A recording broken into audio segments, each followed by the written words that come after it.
Welcome to Investex, where we talk about all things financial, business, and investment related, specifically in Texas. And today we're going to be talking and diving into Trump's new policies and the tariffs and trades he plans to enact. We got Cody Laughlin here. So first off, he's proposing tariffs of about 10 to 20% on foreign goods. And in some of the speeches, he's mentioned even higher percentages. What do you think about that? Hang on, before we get to that, what is your feeling right now, 7 days out from Election Day, knowing the results of the new Trump presidency? How are you feeling about things? How are you feeling about the election? I'm feeling good. I mean, it was a good feeling right after when you saw the stock market immediately rise to an all-time high. But I think that was just the jump you thought you were going to see, and then it's slowly coming back down to normal rates. But obviously, it did something. Yeah, I mean, what did we see? The Dow jumped like 1,600 points, like immediately the day after. I think I read earlier today, I forget how many all-time highs we've hit this year. And the equity multiples that are trading across stocks are just insane. You're feeling pretty good. Stock market's on a tear. Bitcoin's on a tear. Did you see Bitcoin finally hit Yeah, 90? it jumped up to like 88,000. Yeah, man, it breached 90,000 today for the first Oh, time. today? Oh, wow. Yeah, I Yeah, haven't seen that. yeah, Damn. man. So crazy times for sure. I think there's a lot of exuberance following that. And this is the first time I felt like the country was on one team again. Obviously, still divided, but you could tell from the numbers and statistics that a lot of people were aligned. They might not be happy with the presidency, but they knew what had to happen, at least. Sure.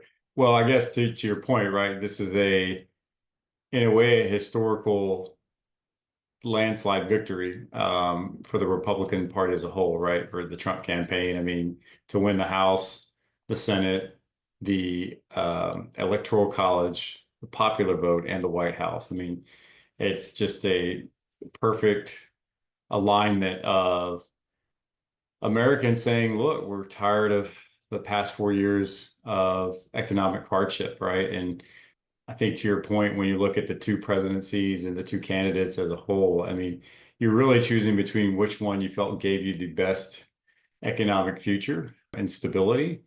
And I definitely think America has spoken up and said, look, we obviously Trump taking for his flaws and all the controversy, but overall, I think he's definitely speaking to more of the average everyday American, which I told my wife this the day following the election. There just seemed to be a sense of calm the following day. It was weird. Where it was weird, right? It's a weird financial calm. Yeah, it was like almost everybody took like a sigh of relief and knowing, okay, things may potentially get better from here. Now, like I said, 7 days out, things are feeling pretty good. And if you already look at like some of the reactions from some of our domestic leaders here, also global leaders, and the response we're getting from other world powers, and especially like the countries and nations that are in conflicts right now with one another. You have them stepping up and saying, "Hey, we want to start talking peace. We want to start talking about how we can end these wars and these conflicts and get back to stability and things like that." You have trade partners that are saying, "Hey, we want to work with this new administration to so we have a working alliance with our trade partners." And so you look at that response already just in the first few days after the election, and it just goes to show you how much of an impact this election had on not only the domestic stage but the global stage. So I think that's a pretty good segue back into the question, which was, remind me, go back to it again. He's proposing these tariffs about 10 to 20% on foreign goods. He's trying to bring trade and spending more time distrusting world markets and trying to bring trade back into American hands. Yeah. So this topic of tariffs is really a controversial topic, right? Because when you think about what exactly a tariff is a tax on imported goods into the United States. And so when you look at how that impacts us as U.S. consumers, at face value, in theory, that in itself can be inflationary, right? Where you're imposing a tax on imported goods. That means the end consumer, the American buyer or consumer, ends up having to absorb those pass-through costs. And ultimately, that would create this inflationary type of reaction within the markets, right? That theory has some cracks in it. I was just listening to a great podcast, JP Conklin, the Rate Guy podcast. If anybody loves looking at interest rate markets, it's definitely one to tune into. But he made a very good comment, which I agree with, is tariffs themselves aren't particularly inflationary, right? And there's a lot of reasons to support that. Number one, when you think about implying a tariff, why would he do that? Like what's the incentive to do that if you're the American president? Well, it's primarily to incentivize US manufacturers to bring jobs and manufacturing back to the United States, right? And so versus offshoring manufacturing and production for cheaper costs and then importing those goods. If you bring that back into the United States and you force these manufacturers to put those jobs back into America, bring those jobs back, then obviously that boosts our labor market, right? That boosts wages here at home, that creates more economic prosperity domestically. Not only that, it becomes a negotiating tool between our trade partners globally, right? If for whatever reason we are in a trade deficit or we're in a contentious trade agreement with some of our global neighbors, then a tariff is a great economic tool or lever that you can utilize to create some type of trade agreement. Now, the flip side of that is the trade partner could react in a negative response and then invoke a tariff on American goods that are exported and imported to their country. So there is always that risk. But I think it's important to keep in mind or reflect on, you look at the first Trump presidency, however, 4 or 5 years ago, Trump actually placed tariffs on certain Chinese goods that were being imported into the United States. And we had zero rise in inflation. Across Trump's 4 years of presidency, the average inflation rate was about 1.5%, right? And those tariffs were actually so effective that the Biden administration actually kept those tariffs in place and actually even added on additional tariffs on top of that in certain capacities. So the idea of tariffs, if it's used effectively, can really be a very good economic tool and driver to both create jobs and boost the labor market here domestically, but also generate, economic revenue for us because it becomes a stream of revenue. And again, think back, most people forget American history where prior to the implementation of the federal income tax, our revenue was solely based on tariffs, global tariffs, right? And that was our greatest source of revenue for the United States government.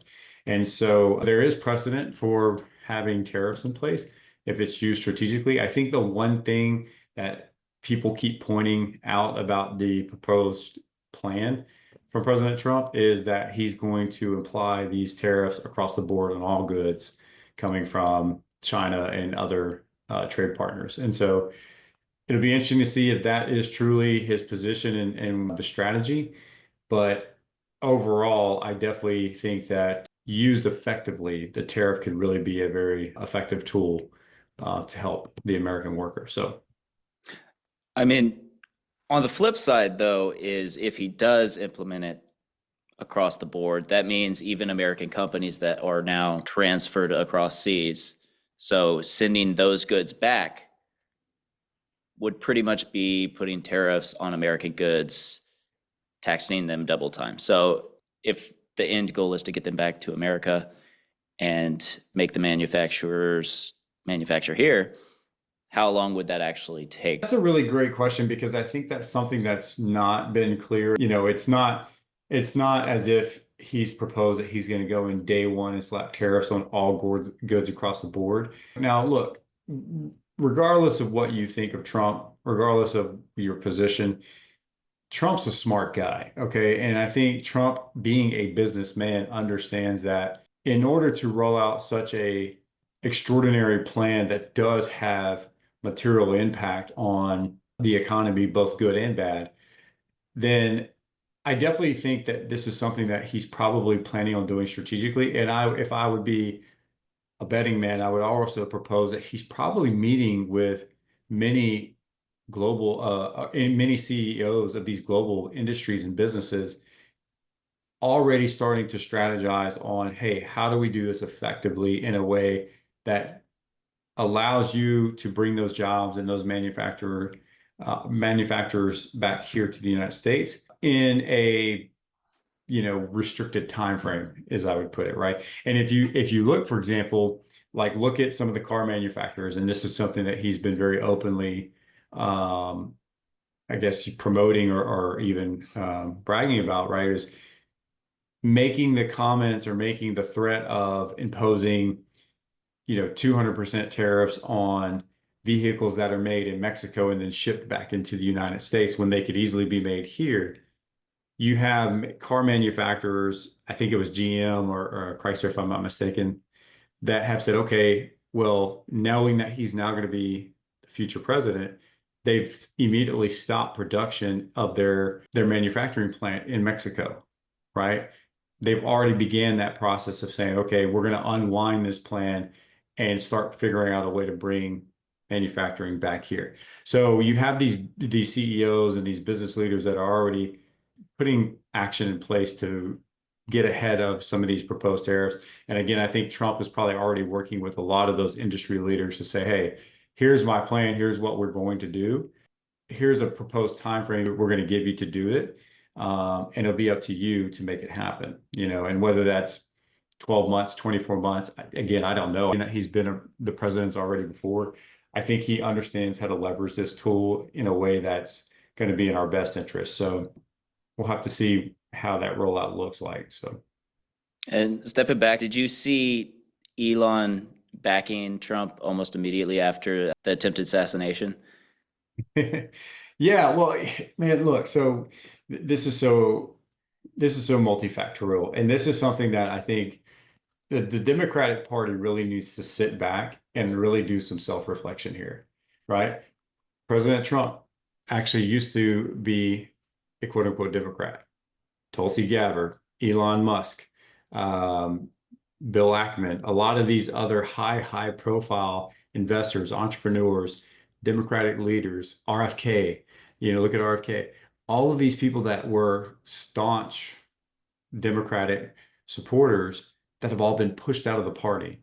They didn't leave the party left them, right? And because they've gotten so far left leaning away from center that it just become intolerable to be a part of that party. That party just didn't align with their values. You'd have to be blind as a bat or just completely ignorant to the fact that our existing government now has used lawfare against President Trump and his political advisors and supporters, whatever. I mean, that's been blatantly obvious. And for anybody to deny that, you're just, well, let's just say that you're misinformed. It's just to put it politely.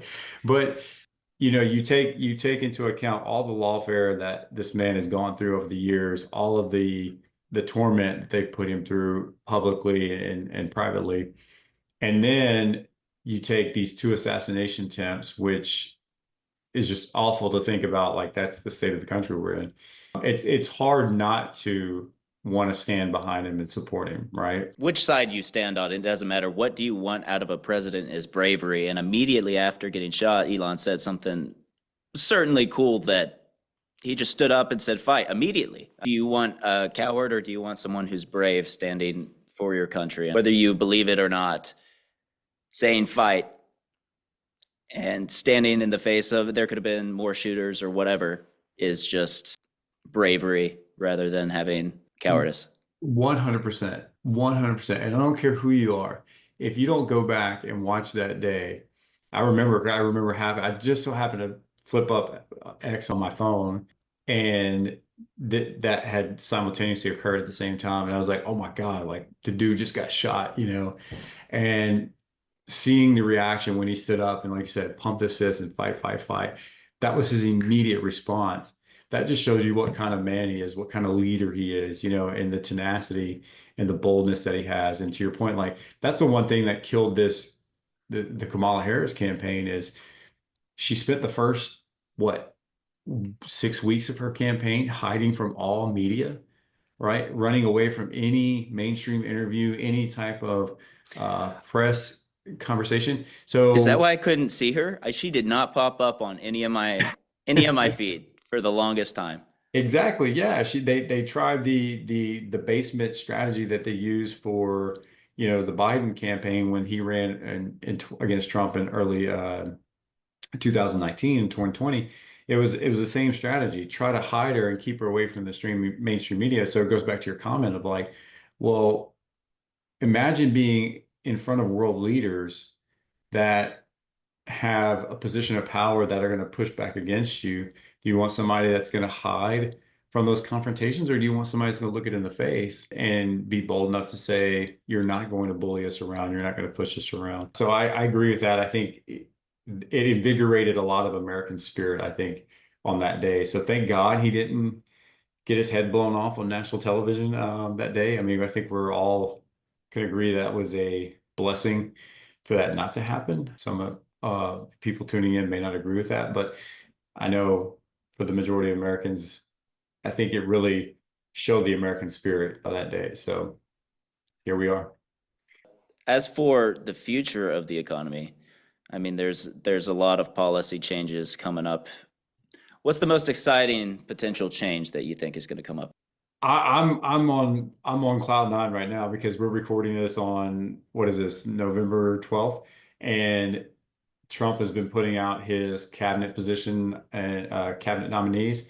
And today, this afternoon, he announced that Elon and Vivek Ramaswamy are going to be uh, co-leaders and co-collaborators in the government efficiency department that's going to be launched. And let me tell you, I think right now, out of all the cabinet picks so far, I think that's the most exciting one because everybody's been talking about this for the past year. Anybody that knows economics has been talking about the spiraling U.S. debt that we have, and the amount of interest that we're paying on that debt, and the impact on us as the American taxpayer. And so we all know that that's Elon says it best, right? It's barreling us to bankruptcy as a country.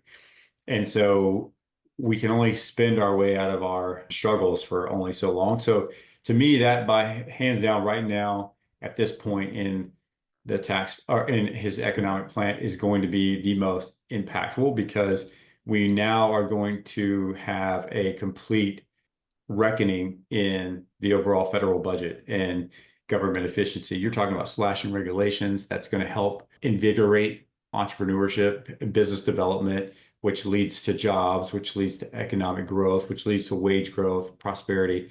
You're going to have slashing of wasteful spending in the government. And I saw this video the other day. This is the wildest thing. This was in a congressional hearing, and one of the congressmen held up a bag of bushings, these little ball bushings that the military buys, right? And it's like not even a gallon-sized bag. And he's holding this thing up, and he's interrogating the character witness or whoever it was. And he said, "You know what the U.S. government pays for this one bag of bushings?" And I forget who was being interrogated, and he was like, "No, $90,000. $90,000 for this one bag." And the point he was making is, I can go to any Home Depot or Lowe's or whatever store that you can buy these bushings and buy it for tens of dollars, less than $100. We pay $90,000 as the U.S. government for this bag, and that's just one like minuscule example of the wasteful government spending. Talk about pick on Kamala Harris. I mean, talk about her campaign, right? Look what happened to the broadband initiative that she was supposed to lead. $42 billion spend to basically increase the amount of access to broadband for American consumers. Not a single US citizen was connected through that plan. Where did Yeah, that and 40 where did that not only 42 billion that dollars is come from? she raised $1 billion and ended up 20 million in debt. So I don't So, know how that so happens. So the same person that can raise $1 billion ended up 20 billion in debt or 20 million in debt is the same person that says she can fix the economy. So yeah, you helped me do that math. So yeah, it just goes to the point of we have out of control spending, and we have politicians that have no regard for that out of control spending, and we can only kick that can so far down the road, and it is coming to a cataclysmic end if we don't do something about it now. So I do think that that's going to be the most exciting thing to see, is if we can get back to a balanced budget at the federal level. Yeah, I mean the most upsetting thing is no matter who wins the election, it's an entire year of blowing money on ad spend, on bullshit politics between each party just trying to trash the other. I've never seen so many trashing ads against two parties that cost way more than it needed to cost. It looked like a freaking Instagram reel, and it probably cost millions of dollars. Sure. No, you're absolutely right, man. It's politics is garbage, man. It's such a nasty business, right? All it is trying to air out each other's lawn. It's like it's the grown-up version of elementary school gossip and drama, right? It's sort of the, he said this or she did this or blah blah blah. But I do think at the end of the day, that's the one thing that helped Trump win Yeah. the American populace, is that he continued to run on the issues, right? The Biden and the Harris campaign, all they continued to do run on was Trump bad, Trump bad, Trump bad. And they continued to ignore the issues that their base and all of us as Americans are being faced with, right? The reality of this economic environment, immigration and all these other challenges. And so to your point, yeah, it's running on the issues is really what mattered most to the American voter. And it always does. I mean, that's true for any election cycle. But going back to your point about like the spend, and especially all these ad spend, look at the difference between the two campaigns. You already mentioned the Harris campaign raised $1 billion of capital, which, as a caveat, by the way, I hope that gets investigated, because there's a lot of suspicion that that was illegally funded money. But anyway, that's neither here nor there. But the point is, she raised $1 billion. She spent over 500 million of that on staff. Okay. The Trump campaign raised nearly, I think it was 400 million. They only spent $10 million on staff. And he's been running for president now for the last, what, 18 months. So to me, when you talk about who you want as a leader, I think there's so much value in having a business-oriented leader that can look at the US government as a business like it is. It's the largest business in the world, right? And so you have these career politicians who, generally speaking, have no long-term experience in the private sector running corporations or large industries. And then you take somebody like a, a President Trump, Elon Musk, Vivek Ramaswamy, these JD Vance, even, these entrepreneurs who have started companies, who ran companies. They see the business side of it. They can run things so much more efficiently, because that's what we do in business, right? It's all about the dollars. And so to me, I have much more faith in a business entrepreneur versus a career politician when it comes to running the US government. So take that for what it is. That's all I'm excited about. Get some fiscal responsibility back in the house. Yeah, it sure would be nice. It would be nice. I wish I could spend $2 trillion a year and you know, ride off into the sunset. Yeah, but I think that's all we have for today. Watching out for tariffs and what's coming down the pipe for 2025 and Trump.